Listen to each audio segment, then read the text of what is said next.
Thank you. It's a great pleasure to be back here, and I'd like to thank the organizers for the invitation and for organizing this wonderful meeting. So today I'm going to tell you something about mod squared amplitudes and similar objects like form factors. And the motivation is, of course, if we talk about amplitude square, we can make this perfect square this year.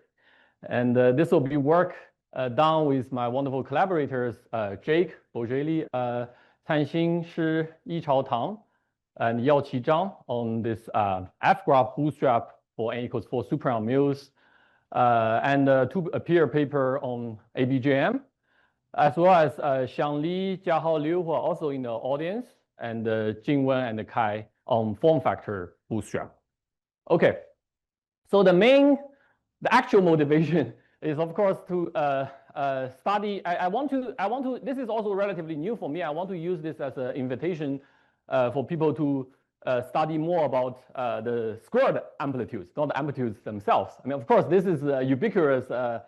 You see, these are actually the original thing people study as the cross section.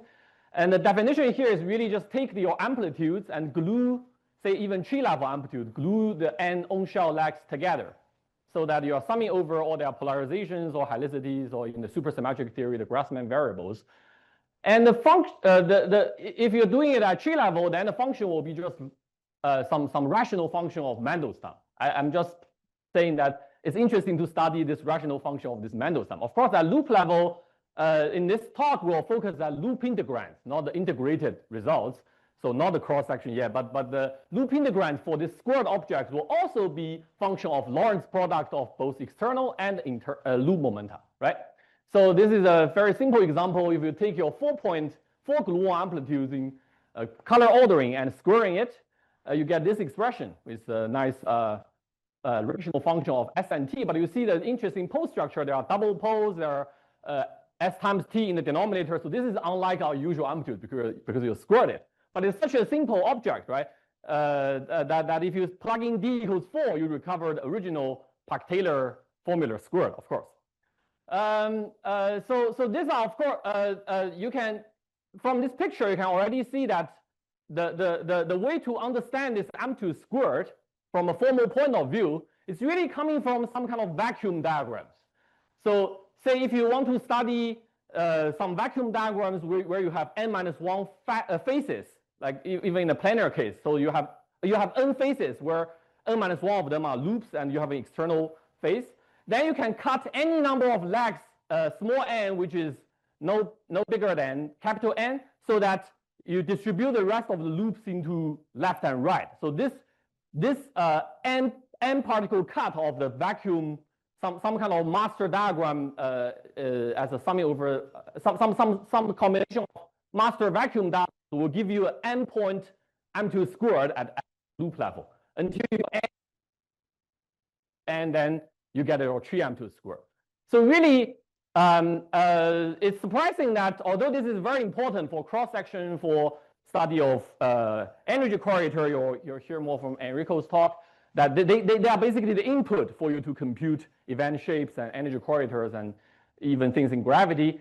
Very little theoretical data, which I mean not just some big function, but really to study structures and to review its simplicity. Is very little data, theoretical data known for even tree level squared at large number of multiplicity, let alone loop integrand. So I want to emphasize that the squared of amplitudes are simpler than amplitudes because they are just function of Mandelstams or Lorentz products, or they lose the information of the Grassmann variables or helicity, but they still have very interesting math structures. For one thing, actually in both what we'll mostly focus on n equals 4 superround mules and ABGM theories, there is the squared amplitude hedron, not just the amplitude hedron itself, which is, although the definition is, the calculation of the form has some subtlety there, but it's really a much simpler object than the amplitude hedron, which you need to specify which k-sector you have. This is really the sum of all k-sector objects. So, I mean, we can also ask very general question in pure Young mules. Do this surfaceology picture provide you some all order formula for squared amplitude? What are their pole structure? What are the residues? I don't think this questions have been answered in general. But in this talk, we'll focus on simplest theories. We'll focus on n equals 4 super mules and also ABGM, as well as not only the amplitude square, but really the form factor square, which are what are needed for the energy correlator for general angles. So we know very well that in planar n equals 4 case, this squared amplitude has very direct connections with Wilson loops and the half BPS correlators, which I'll review. And then you can also extract the physical quantities such as integrated correlators or some cusp enormous dimension out of this. So very naively, you will say, why do I need to talk about amplitude square by itself? I mean, let me just take the tree amplitudes and squaring it. But if you use your favorite tree for the formulas for tree amplitude like BCFW, you will see that the squared BCFW results are not useful, not in a usable form for study energy correlator or anything, right? Because they are plugged by this spurious poles, but it's also a very interesting problem by itself. For example, already the next image V are invariants. If you squaring it, you see that it becomes a monomial of this so-called cluster X coordinates. So even term by term in the BCFW expansion, the squaring of amplitudes are interesting. At least up to some point, you see this cluster X variables, but they are not very practical. So let me hand you the square of BCFW form for 7 point. I ask you to simplify it to something that has only local poles. It's a very daunting task.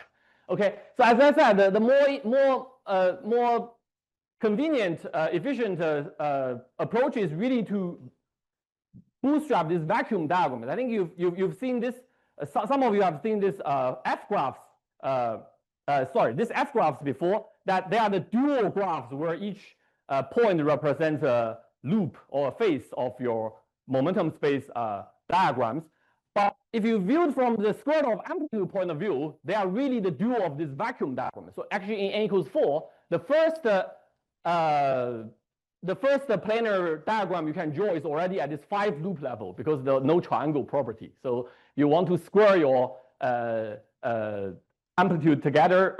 For example, at 4.2 loop or tree level 6 point, you want to square it together. That's the diagram you're dealing with. It's already sitting at 5 loops. So that's why we consider n equals 4 first, because when you write down the ansatz for these vacuum diagrams, which are actually the dual of the F graphs, they are very simple. They have this property. There's no triangle. There's a dual conformal invariant and so on. And as I already said, there's a very nice unification of loops and legs here. So starting from the same type of off-shell objects, you can start to cut different number of legs to obtain different amplitude squared at integrand level for different amplitude squared with different loop levels, right? So the extreme will be cutting all the n legs so that both left and right will be a tree level amplitude. But in general, you can cut less to get loop amplitudes. And from F point in the planar case, from the F graph point of view, of course, this is taking some cycle of light-like limits in the dual points. So for example, from this graph, if you cut 4 legs, you get your 4.2 loop squared. If you cut 5 legs, you get this, and if you cut all the 6 legs, you get some. The maximal cut will give you the tree level 6 point squared. This is to contrast with our Pure-Yang-Mills case, which would the 6 point tree amplitude square would already be extremely complicated. Here, you just need one diagram, right? So later you will see for form factors, there are also very small number of vacuum. Here, not vacuum diagram because these are vacuum diagram with 2 operator insertions in living in momentum space. That is much simpler to bootstrap form factor square in those theories. But I want to emphasize this unification itself. Namely, you can study some off-shell set of master objects and start to cut to produce amplitude square at different loop level is very general. Of course, it works for beyond planar limiting general gauge theories and so on. But for n equals 4, as I'll review that this off-shell objects are no, they have a physical interpretation. They are the loop integrands of this 4-point correlator in the theory. So there's the duality between correlator and the amplitude square. So it's actually a function that's symmetric in all these dual points. That 4 plus L points are all put together. So let's look a little bit closer to n equals 4 super-Mills amplitude squared. So naively, the squaring gives you 0. So if you take some nk MHV amplitude, you square it with the parity conjugate. Already this MHV case, the mod square of the fermionic delta function gives you 0 due to this identity. This is to contrast with the pure Yang-Mills case, which you don't square to 0. So you need to divide by MHV prefactor squared. So you get this also give you a dual conformal invariant rational function of cross ratios. So here's the definition. You strip off the MHV tree and you square in the rest. Here by squaring, I'm really taking NK MHV amplitude and the parity conjugate, gluing all the legs together to get my squared tree amplitude square. So the first non-trivial case is actually 6 point. For 4 and 5, this ratio is always 1. But for 6 point, you take your favorite 6-point tree square, you get this cross ratio with 2 cyclic images. This is a very, very nice result that the 6-point tree takes this form. So of course, this is all well known from extracting tree squared or loop integrand squared from F graphs. This 1 and this cross ratio are the 2 possible 6 cycles out of this single F graph. So if you take a 6 cycle, either you get 1, you remove a 6 cycle by this prefactor and take lie-like limit, either you get 1 or you get this cross ratio. And I want to emphasize that this point of view of study the master diagrams which unify all the loops and legs compare with usual unitarity, which we compute like 4-point, all master diagram for 4-point integral start to make huge difference at higher loop level. So this is a table from Jake that compare the number of terms of BCFW, the number of 4-point DCI integral, because at 4 point, the square of amplitude is literally, you can just strip off the 4-point tree to get your 4-point at L loop.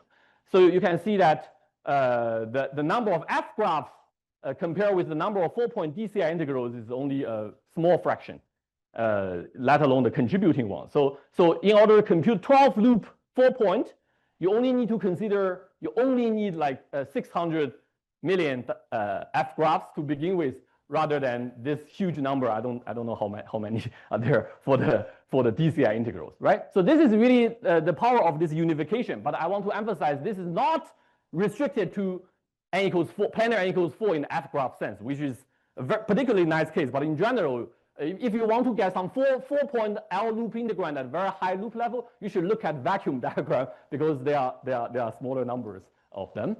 So of course, the use of this is already at tree level. There's a lot of studies for the energy correlator, even in the collinear limit, that uses amplitude squared, the splitting function, rather than the full form factor squared as an input. So as I told you that you can extract from F graphs this tree level amplitude squared, and then after integrating over all the energy fractions, you get the energy correlator at leading order for this multi-collinear limit. Okay, so here is the formula, and in principle, you can extract this energy correlator integrand from a very nice geometry called squared amplitude helium. So there's no K-sign flip. If you're able to compute the form of this thing for general n, then you have an ON prediction for the integrand of energy correlator in the collinear limit. But in practice, of course, the most efficient way are extracting them from F graphs. And we've managed to do it up to 12 loops, which will mean that you have up to 16-point tree level amplitude squared. So this among others allow you to do, say, numeric integrations. If you have this integrand, you can do numeric integrations. But the analytic integrations are still arbitrarily complicated as far as I know. So this is an interesting open problem to how can we predict this symbol letters. I mean, you've heard talks about this symbol letters, but more importantly here, the prefactors, because these are no longer just the pure functions or even uniform transcendental functions. So you need to study a lot of algebraic functions in front. And the really very rich structures at 4 points is already polylogged with up to cubic roots. At 5 point, there are many elliptic curves. And at higher than 5 point, you see hyperelliptic curves. You see other varieties that I have no idea if they are Calabi-Yau or not, all appearing in this phase space integral. So what kind of functions do we get here? I mean, so far, this is really mostly for all these higher point things are just if you're interested in some number, some numeric integration, but we have no idea how to perform analytic computations. Great. So So let me move to the first part of the talk, where in n equals 4, I can really connect the squared amplitudes to 4-point correlator integrand. Okay, so we know this by itself is a very rich subject that connects a strong coupling. This is a picture from Yichao that a strong coupling, this 4-point correlator is due to the ADS scattering, and a weak coupling, we have this actually triality. When you take lie-like limit of your integrand of a 4-point correlator, you get Wilson loops in adjoint representation, and which are due to the square root of amplitudes. And at finite coupling, you can study their integrability results for limits of this 4-point correlator and so on. So it's defined like this. We consider the simplest the stress tensor correlator with this length 2. There are surprisingly at weak coupling, they're only now up to 3 loops from results more than 10 years ago. At 4 loops, we try to bootstrap all these integrals contributing to the correlator. I mean, there are some succeed, some parts can be done, but then there are also elliptic functions appearing. But in general, here we are interested in the integrand first. So the integrand, after you strip off this overall normalization, C4 becomes a function, as I mentioned, which are totally symmetric in all 4 plus L points. This is because it can be computed from L Lagrangian insertions together with the 4 operators, which all live in the same multiplicity. So this enjoys the permutation symmetry of all the 4 plus L points, so they can be represented by F graphs. Actually, at 1 and 2 loop level, there's only a single F graph, as I've shown you this 2 loop example, the first planar graph. And then starting three loops, if you restrict to planar sector, there's also one result. So exactly at 1 through 3 loop orders, you need one figure to one function, which is this graph represents the summing over permutations of all these points. It's a totally symmetric function, but it gives you the correlator integrand, and by taking different lie-like limits, you recover amplitude squared, right? So here are the number of planar F graphs by work of Jake and collaborators almost 10 years ago. One can reach at this 14 point, which are 10 loop 4-point correlator or 4-point amplitude, right? At integrand level. So this is the 4-point amplitude extracted from the F graph. Well, F graph is this conformal weight 4 valency 4 graphs, net valency 4 graphs, which you can draw on a plane. And in most recent last months, we pushed this to 11 and 12 loops. Maybe you'll hear more from Jake.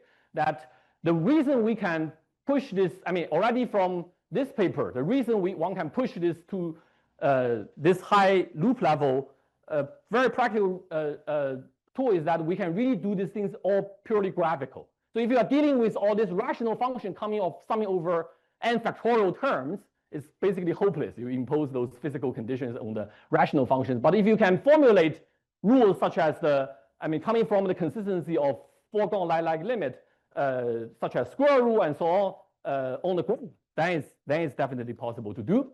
And I won't go into detail. You can hear more from Yichao's 3-minute talk in the afternoon. That there's a so-called cusp limit, which is essentially Lorentzian. That you take 2 light-like limit, which give you a most powerful rule we know so far that apply to very general non-planar correlator, and use it for our problem. It lead to a double triangle rule, which can be contrasted with the original triangle rule from OPE limit. So this is relating the n-point F graphs to n-1 point by some linear equations. You just solve these linear equations, you determine everything, except those invisible graphs, very few invisible graphs. So in our earlier work, we go from 11 loops to 10 loops. We fix all but one 11 loop graphs. Of course, we also fix all the 10 loop coefficients. But now this invisible one before was fixed by triangle rule. Now we know that it can be fixed when you go from 12 to 11 loops. But at 12 loops, there are still 3 invisible graphs we cannot see. So we expect a higher thing to fix it. So okay, due to lack of time, I'll skip the rest. I just want to mention that there's this Catalan conjecture that for a very special type of so-called anti-prism graphs, their coefficients are given by Catalan. They are the unique graph with the largest coefficient. And there's some generalization some common generalization of Basel-Dixon fishnet with this M-Gon-Catalan antiprism graphs that we can predict their coefficients given by products of Catalan numbers. And those are interesting integrals by themselves. So I'll skip all this part about you study the functions and periods of the F graphs, which are now we have a lot of data to play with. So let me move to ABGM again. So as I said, we don't know what's the correlator whose lie-like limit can give us ABGM amplitude squared. But there seems to be a lot of structure. Like for example, you look at 6 point. I think this was first done here 15 years ago. That there's a BCFW for ABGM 6-point tree. But look, you take that super symmetric function, you square it. The answer is surprisingly simple. The answer is literally just x1, 4, x2, 5, x3, 6. Okay, for the 6-point diagram. So you can similarly do it for loop level. You can try to take the mod square of 4-point ABGM amplitude at L loops. The nice thing is that all the odd loop case will drop out. So you only see the even loop mod square amplitude. For example, you look at the first case, 4.2 loop squared, you get this. So we don't know if they can be unified in some correlator. This is still an open problem. But if you look at this, their result, it seems that it turns out that the 6-point tree squared and the 4.2 loop squared, they can be identified in this K33 diagram, this bipartite graph, which is due to this Graham-determined identity. So naively, you get two different representations, but they're actually the same rational function in this case. So this is the unification of 6-point tree squared and the 4.2 loop squared by taking different lie-like limit of the same graph. Okay, you can move on to 8 and 10 points and see this bipartite graph versus planar graph in action. And of course, the physical constraints for ABGM are also less clear. So we have some graphical rule that we found that we call quadrangle and double quadrangle rule, which can be viewed as some cusp limit or double soft limit in the first case and some OP limit in the second case. This do pass the 8-point test that they allow you to unify the 4 loop 4-point, 6.2 loop and the 8-point tree squared into this very simple 3 contributing F graphs. Okay, so just 3 bipartite F graphs with this coefficient give you all this data. And now you can proceed to 10 point. We get some results after applying these rules, and this gives you new prediction. For example, at 4.6 loops and 6.4 loops, they're all new results. And I'm gonna, in the remaining 2 minutes, I'm gonna talk about the form factor squared. Okay, so this is a very simple. This is the least satisfying aspect of these 3 stories as far as I can tell, because we do not understand what's the correlator behind this form factor squared object. There's still the unification that if you take this propagator diagram with 2 operator insertions, 2 Q legs, and you start to cut, you get the form factor squared. But here we also don't know how to draw them in the dual graph like F graph. So they are probably corresponding to some periodic F graph that you can formulate on a cylinder. But nevertheless, these are important data that needed for the computing the energy correlator leading order for general angles. So we decided to just bootstrap them using the old-fashioned momentum space ansatz. So we use the physical constraint that in the multi-collinear limit, they can reduce to the splitting function.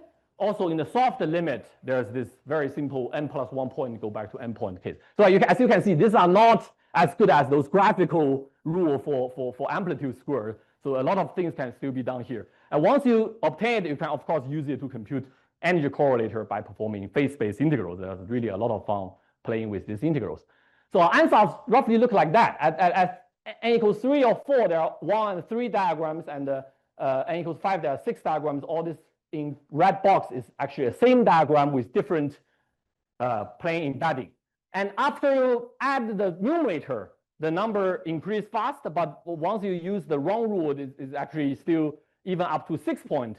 So you want to bootstrap the 6-point tree form factor squared, you're having like more than 100 coefficient. As long as you impose multi-collinear or soft, you fix all these coefficients. So I don't want to go into detail, just to show you, for example, the 4-point form factor squared is such a simple function. These are no longer cross ratios, but something similar living in a cylinder. And you can also extract out of it the two-loop Sudakov, of course.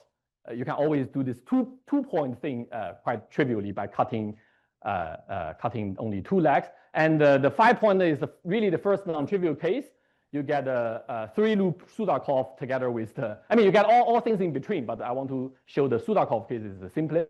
You fix your 11 coefficient like that. And the 6-point case requires more work that one can obtain the planar 4-loop Sudakov and things like that. So I want to emphasize here that really physically the important question is, what are these correlator integrand, and can we formulate that really as a graphical bootstrap for this problem? I mean, if one can do that, then there's really no problem generalizing to higher points. Okay, so due to lack of time, I will just stop here and give you some outlook. I think this amplitude square thing of, on the one hand, really key ingredients in the perturbation theory, but also they have much simpler, they are very simple but rich mathematical structures, some combinatorial structure, geometrical structure, and after integration also transcendental ones like those periods and so on.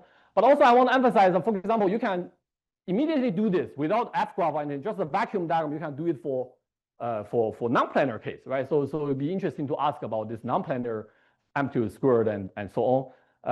And study this unified object in general. There are a lot of things to do. For example, you can also study, maybe this is simpler, like when you combine different k-sector together, you don't have R invariant times your multi-polylog function. You just have some simple ratio, rational function of cross ratio times the same variables appear in the prefactor and in the transcendental function, if you do the symbology of this. And there's, of course, the connection with integrability that need to be explored. Okay, thank you very much.